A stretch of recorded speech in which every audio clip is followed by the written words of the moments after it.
नमस्कार, मैं डॉक्टर राकेश पाठक।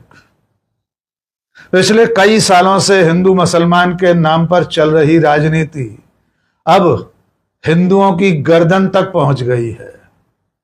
इसका शिकार अब हिंदू भी होने लगे हैं, क्योंकि भगवाधारी जब भी इस तरह के किसी अभियान पर निकलते हैं तो अब उनके चपेटे में, उनके लपेटे में हिंदू भी आने लगे हैं।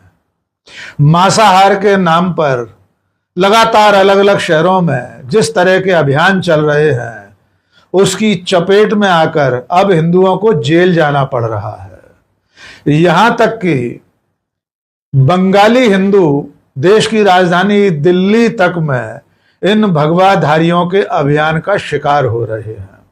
आइए पहले नोएडा उत्तर प्रदेश की एक घटना जान लीजिए, उसके बाद आपको दिल्ली लेकर चलेंगे। नोएडा की घटना आपने सोशल मीडिया में देखी होगी। वहां की रहने वाली छाया शर्मा नाम की एक युवती ने 2 दिन पहले स्विगी के जरिए ऑनलाइन वेज बिरयानी ऑर्डर की थी। उन्होंने जिस रेस्टोरेंट से वेज बिरयानी मंगाई थी उसका नाम था लखनवी कबाब पराठा।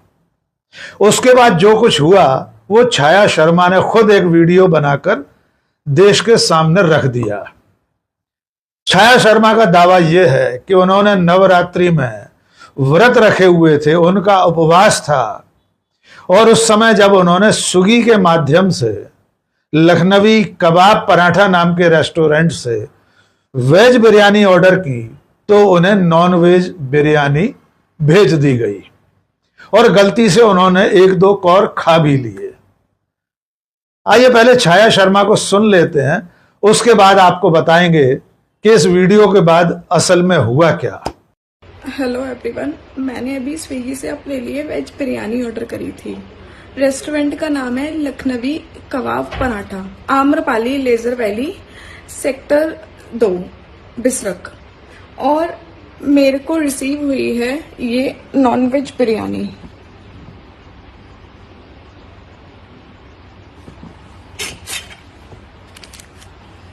ये देखिए, सी, और मैंने इसमें से 1-2 बाइट खा भी लिया। मैं एकदम प्योर वेजिटेरियन लड़की हूँ और नवरात्रों में इन लोगों ने ये नॉनवेज बिरयानी भेजी है। ये जानबूझ के किया गया है, जिसने भी किया है ये जानबूझ के किया गया है। जब वेज बिरयानी मंगाई है तो नॉनवेज भेज कैसे दिया? और ऑर्डर प्लेस करने के बाद तुरंत रेस्टोरेंट बंद हो गया, कोई फोन नहीं लग रहा है। और मैंने ये ऑर्डर स्विगी से मंगाया है। तो आपने सुना कि छाया शर्मा कह रही हैं कि उन्होंने व्रत रखा हुआ था। ऐसे में लखनवी कबाब पराठा नाम के रेस्टोरेंट ने उन्हें नॉन वेज बिरयानी भेज दी, जिसमें उन्होंने गलती से 1-2 बाइट खा भी ली। लेकिन इससे ज्यादा बड़ी बात वे इसके आगे कह रही हैं। वे रोते बिलखते कह रही हैं कि इन लोगों ने जानबूझकर उन्हें नॉन वेज बिरयानी भेजी थी। यानी इसके पीछे वे कोई साजिश देख रही हैं कि जिस रेस्टोरेंट ने उन्हें उनके वेज बिरयानी ऑर्डर करने पर नॉन वेज भेज दिया, उसके पीछे कोई साजिश थी, उनका धर्म भ्रष्ट करने की कोई कोशिश थी। इसके बाद क्या हुआ वो भी जान लीजिए, तब आप समझ पाएंगे कि भगवाधारियों की इस तरह की जो मंशा है वो किस तरह खुद हिंदुओं को ही शिकार बना रही है। जैसे ही छाया शर्मा का वीडियो वायरल हुआ, नोएडा की पुलिस सक्रिय हुई। फौरन से पेशतर आनन फानन बिना किसी जांच पड़ताल के रेस्टोरेंट के संचालक को ढूंढा गया। रेस्टोरेंट के संचालक को ढूंढकर गिरफ्तार कर लिया गया, उसे जेल भी भेज दिया गया, उसका रेस्टोरेंट बंद करा दिया गया। लेकिन असली बात अभी बाकी थी।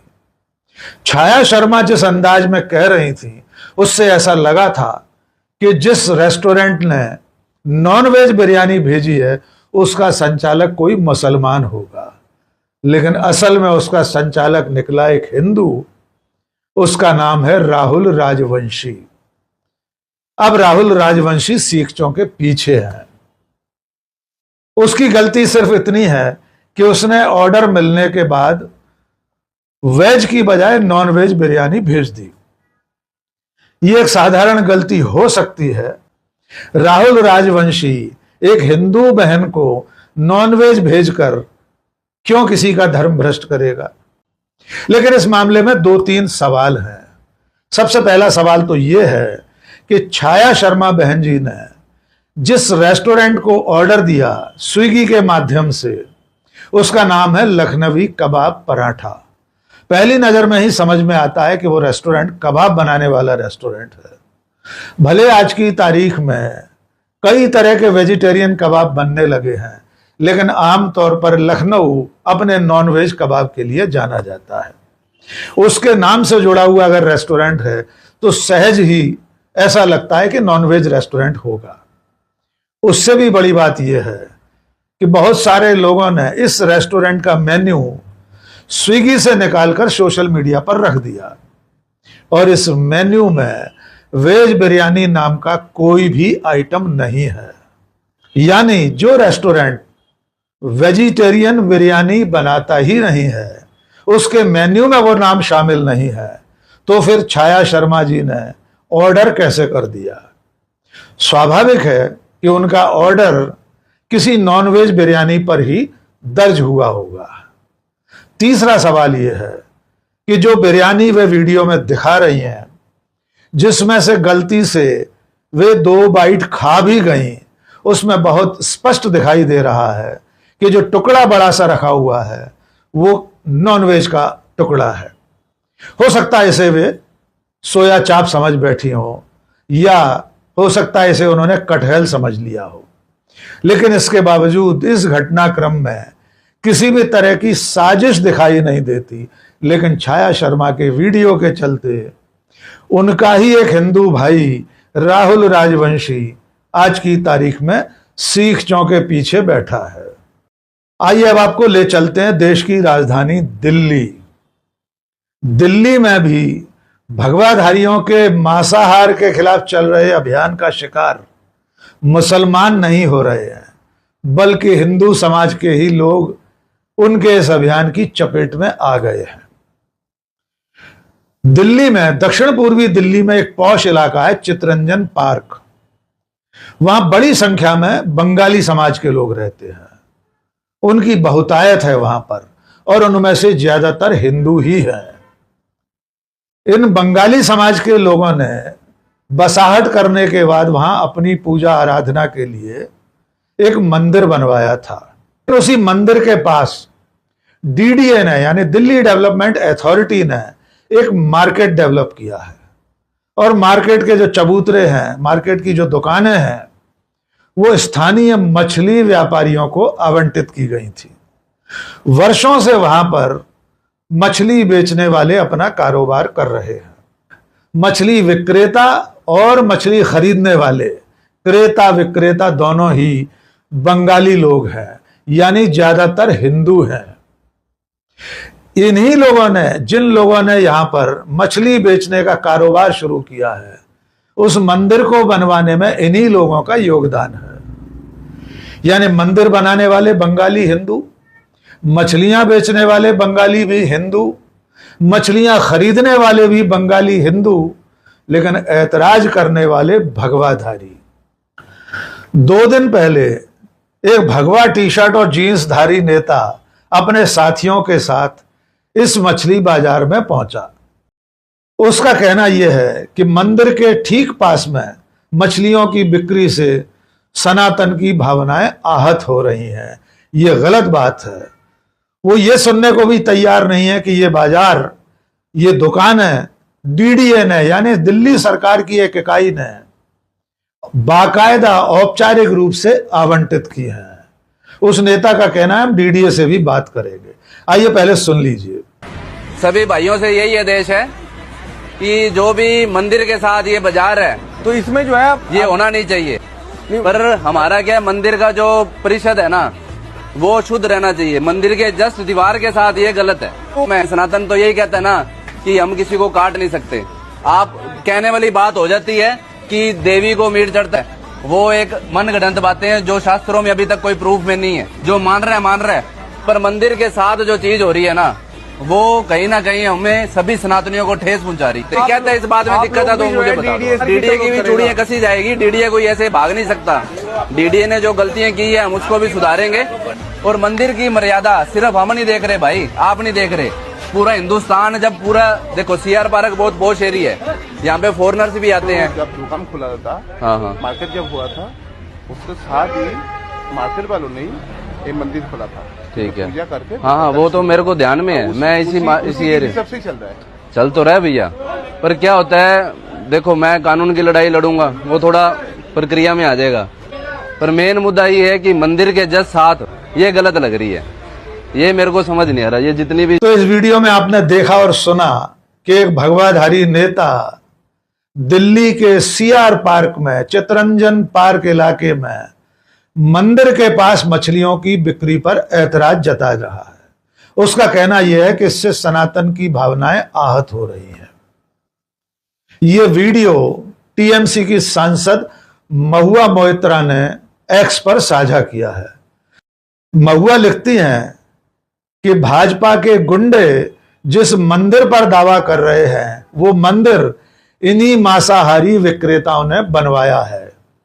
वहां नियमित रूप से पूजा प्रार्थना होती है, सारे आयोजन वहां पर होते हैं। महुआ के ट्वीट पर स्थानीय निवासी ने बांग्ला भाषा में एक संदेश दिया है। तो उसने लिखा है कि दीदी आपका वीडियो देखा, सचमुच में यहाँ के हालात अच्छे नहीं हैं। पिछले 10 दिनों से कारोबार पूरी तरह बंद है, दुकानें बंद हैं, स्थिति बहुत भयावह है। इस वीडियो के वायरल होने के बाद आम आदमी पार्टी के नेता सौरभ भारद्वाज ने भी इन भगवाधारियों की निंदा की है। अब आप एक बार फिर समझ लीजिए, देश की राजधानी दिल्ली, दिल्ली का सीआर पार्क इलाका बंगालियों की पूरी बस्ती है, पॉश इलाका है, बंगालियों का ही मंदिर है, बंगालियों की ही मछली बेचने की दुकानें हैं, खरीदार भी बंगाली हैं और ये सारे लोग हिंदू हैं। और इन हिंदुओं के पास जाकर एक भगवाधारी उन्हें धमकी दे रहा है, दुकानें बंद कराने के लिए कह रहा है, दावा कर रहा है कि इससे सनातन की भावनाएं आहत हो रही हैं। इस तरह आप अच्छी तरह समझ गए होंगे कि जो भगवाधारी पिछले 10 सालों से मुसलमानों के खिलाफ अभियान चला रहे थे, मांसाहार के खिलाफ अभियान चला रहे थे, उनका ये अभियान आगे बढ़ते बढ़ते हिंदुओं तक पहुंच गया है। ये लोग ये बात भूल रहे हैं कि हमारे देश में बहुत बड़ी संख्या ऐसी है, हिंदुओं की जनसंख्या ऐसी है जो मांसाहार करती है। खास तौर से बंगाल, बिहार, उड़ीसा, कई ऐसे राज्य हैं जहां पर सवर्ण, हिंदू, ब्राह्मण सब मांसाहार करते हैं। मछली खाना तो बेहद साधारण खाद्य पदार्थ है उनका, नियमित खाद्य पदार्थों में मछली शामिल है। लेकिन भगवाधारी अब मछलियों के खाने और खरीद फरोख्त पर भी रोक लगाना चाहते हैं। सबसे मजेदार बात यह है कि देश की कुल आबादी में 74% से ज्यादा लोग मांसाहारी हैं, नॉनवेज खाने वाले हैं। इसका अर्थ यह है कि देश में सिर्फ 18% मुसलमान हैं, लेकिन अगर नॉनवेज खाने वाले 74% लोग हैं तो ये 74% लोग कौन हैं? साधारण उत्तर है कि इनमें ज्यादातर लोग हिंदू हैं। वैसे भी हमारा देश मीट एक्सपोर्ट करने में, बीफ एक्सपोर्ट करने में दुनिया के सिरमौर देशों में शामिल है। और जो स्लॉटर हाउसेस हैं, जो कत्ल खाने हैं, उनके संचालक ज्यादातर हिंदू हैं। लेकिन ये भगवाधारी, ये नेता लोग, ये हिंदूवादी संगठन उन बड़े बड़े बीफ एक्सपोर्टर्स पर, स्लॉटर हाउस चलाने वाले संचालकों पर नजर भी नहीं डालते और छोटे दुकानदारों को मछलियां बेचने तक से रोकना चाहते हैं। तो इन 2 घटनाओं से साफ समझा जा सकता है कि भगवाधारियों के नफरत के अभियान में अब हिंदू भी चपेट में आ रहे हैं। ये 2 नमूने नोएडा और नई दिल्ली के जो 2 घटनाक्रम हैं, वो इस बात का सबूत हैं कि नफरत की राजनीति का कोई अंत नहीं है। उसका शिकार वे लोग भी होंगे जो इसका अब तक समर्थन कर रहे थे। सबका नंबर आएगा, लाइन सीधी रखो। आज के इस वीडियो में बस इतना ही। बहुत बहुत शुक्रिया। जय हिंद।